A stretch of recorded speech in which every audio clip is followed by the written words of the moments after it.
Les paraboles de Jésus d'Ellen White. Le service de Dieu. Les talents.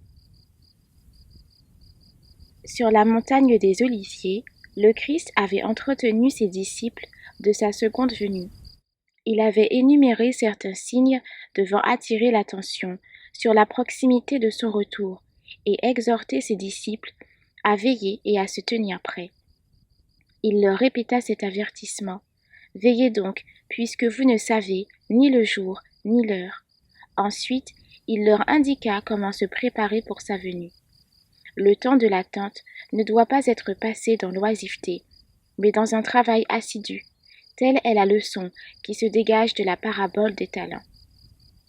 Le royaume des cieux, dit-il, peut être comparé à un homme qui, partant pour un voyage, appela ses serviteurs et leur remit ses biens.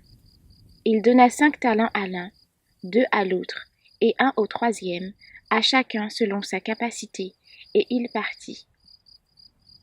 L'homme qui part pour un pays éloigné représente le Christ qui, au moment où il propose cette parabole, est sur le point de quitter la terre.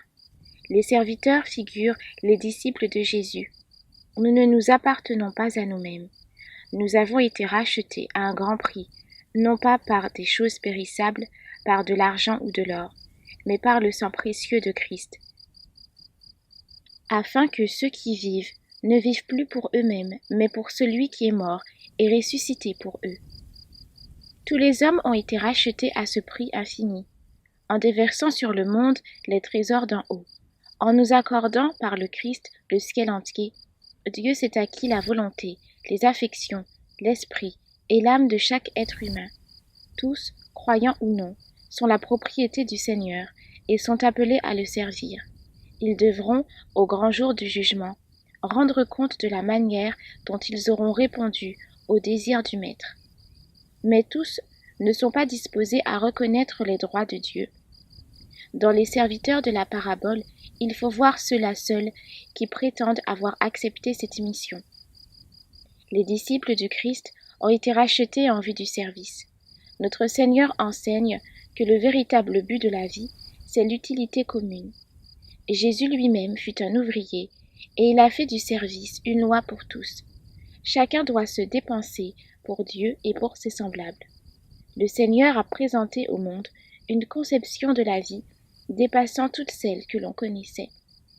Une existence consacrée au prochain met l'homme en relation avec le Christ. La loi du service est l'anneau qui nous relie à Dieu et à nos semblables.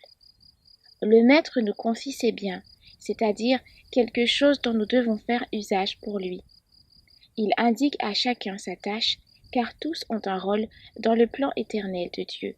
Tous sont appelés à collaborer avec le Christ au salut des âmes. Notre champ d'activité ici-bas est prévu de façon aussi certaine que la place préparée pour nous dans les parvis célestes.